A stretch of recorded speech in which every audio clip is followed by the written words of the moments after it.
Assalamualaikum warahmatullahi wabarakatuh. Shalom, saya Desi Fran Naryansi Swali, mahasiswi semester 1 kelas 2 Fakultas Keperawatan, Program Studi Ilmu Keperawatan di Universitas Pembangunan Indonesia Manado. Video ini saya buat untuk memenuhi ujian tengah semester dari mata kuliah Bahasa Indonesia dengan dosen pengampu Enci Jumliyati Lambayang, SPD, MPD. Saat ini kita akan membahas 4 materi. Materi yang pertama yaitu Sejarah Perkembangan Bahasa Indonesia, dan materi yang kedua yaitu Kedudukan dan Fungsi Bahasa Indonesia. Materi yang ketiga yaitu Kalimat efektif dan kalimat tidak efektif. Dan materi yang terakhir atau yang keempat yaitu pemakaian huruf. Sebelum kita masuk pada materi, perlu kita ketahui terlebih dahulu apa itu bahasa Indonesia. Bahasa Indonesia merupakan bahasa Melayu yang digunakan sebagai bahasa yang resmi bagi Republik Indonesia, serta bahasa untuk persatuan bangsa Indonesia. Baiklah, sekarang kita akan masuk pada materi yang pertama yaitu Sejarah Perkembangan Bahasa Indonesia. Bahasa Indonesia lahir pada tanggal 28 Oktober 1928. Pada saat itu, para pemuda dari berbagai pelosok Nusantara berkumpul dalam kerabatan pemuda dan berikrar: 1. Bertumpah darah yang satu, tanah Indonesia. 2. Berbangsa yang satu, bangsa Indonesia. Dan 3. Menjunjung bahasa persatuan, bahasa Indonesia. Ikrar para pemuda ini dikenal dengan nama Sumpah Pemuda. Unsur yang ketiga dari Sumpah Pemuda merupakan pernyataan tekad bahwa bahasa Indonesia merupakan bahasa persatuan, bahasa Indonesia. Pada tahun 1928, itulah bahasa Indonesia dikukuhkan kedudukannya sebagai bahasa nasional. Bahasa Indonesia dinyatakan kedudukannya sebagai bahasa negara pada tanggal 28 Oktober 1945. Karena pada saat itu Undang-Undang Dasar 1945 disahkan sebagai Undang-Undang Dasar Negara Republik Indonesia. Indonesia tumbuh dan berkembang dari bahasa Melayu yang sejak zaman dahulu sudah dipergunakan sebagai bahasa perhubungan atau lingua franca. Bukan hanya di Kepulauan Nusantara, melainkan juga hampir di seluruh Asia Tenggara. Bahasa Melayu mulai dipakai di kawasan Asia Tenggara sejak abad ke-7. Bukti yang menyatakan itu ialah dengan ditemukannya prasasti di Kedukan Bukit Berangkat tahun 683 Masehi di Palembang, Talang Tua Berangkat tahun 684 Masehi di Palembang, Kota Kapur Berangkat tahun 686 Masehi di Bangka Barat, dan Kerangka Brahi Berangkat tahun 688 Masehi di Jambi, dan temuan prasasti-prasasti lainnya yang menggunakan bahasa kuno. Kita akan masuk pada materi yang kedua yaitu Kedudukan dan Fungsi Bahasa Indonesia. Kedudukan dan fungsi bahasa Indonesia terdiri atas 2 bagian, yaitu sebagai bahasa nasional dan bahasa negara. Sebagai bahasa nasional, fungsi bahasa Indonesia diantaranya adalah untuk mempererat hubungan antar suku di Indonesia. Fungsi ini sebelumnya sudah ditegaskan di dalam butir ketiga Ikrar Sumpah Pemuda 1928 yang berbunyi, "Kami putra Dewan Bahasa Indonesia." Selain itu, bahasa Indonesia sebagai bahasa nasional juga berfungsi sebagai lambang kebanggaan kebangsaan, lambang identitas nasional, alat perhubungan antar daerah dan antar budaya, dan alat pemersatu suku budaya dan bahasanya. Bahasa Indonesia sebagai bahasa negara berfungsi sebagai bahasa resmi kenegaraan, bahasa dalam pendidikan, alat perhubungan pada tingkat nasional, dan alat pengembangan kebudayaan dan ilmu pengetahuan dan teknologi. Materi yang ketiga yaitu kalimat efektif dan kalimat tidak efektif. Kalimat efektif adalah kalimat yang dapat mengungkapkan gagasan sesuai dengan yang diharapkan oleh penulis atau pembicara.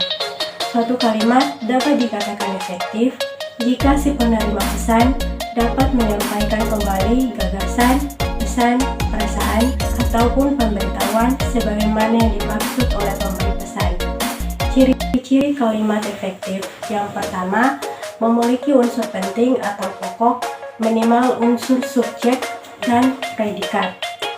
Yang kedua, taat terhadap tata aturan ejaan yang berlaku. Yang ketiga, menggunakan diksi yang tepat. Yang keempat, menggunakan kesepadanan antara struktur bahasa dan jalan pikiran sistematis. Yang kelima, menggunakan kesejajaran bentuk bahasa yang dipakai. Yang keenam, melakukan penekanan ide pokok. Yang ketujuh, mengacu pada kehematan penggunaan kata. Yang kedelapan, menggunakan variasi struktur kalimat. Contoh kalimat efektif. Itu bukan saya, sudah baca 3 kali. Efektif adalah kalimat yang susunan kalimatnya tidak mudah untuk dipahami dan tidak dapat memunculkan pesan yang lengkap dan jelas bagi pembaca atau pendengar. Pesan yang ingin disampaikan oleh penulis atau pembicara tidak mudah dimengerti, maka atau pendengar salah menerima maksud dan tujuan dari pesan yang disampaikan oleh pembicara atau penulis. Ciri-ciri kalimat tidak efektif. Yang pertama, unsur kalimat yang tidak jelas. Ciri pertama dari kalimat tidak efektif adalah unsur kalimat yang tidak jelas. Unsur yang tidak jelas ini bisa kamu lihat pada struktur pembangun dari kalimat itu sendiri. Pada umumnya, setiap kalimat pasti akan memiliki subjek, objek, predikat, dan keterangan. Namun, pada kalimat tidak efektif, tidak ada sebuah subjek di dalam kalimat. Tidak adanya subjek pada suatu kalimat menandakan bahwa penggunaan diksi kalimat banyak yang tidak tepat. Penggunaan diksi yang tidak tepat pada suatu kalimat memberikan pengaruh terhadap isi atau maksud dari kalimat tersebut.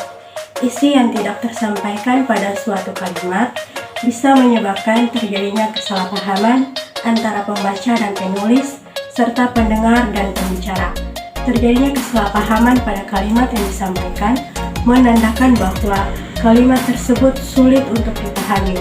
Yang ketiga, penggunaan ejaan bahasa Indonesia tidak sesuai atau PUEBI.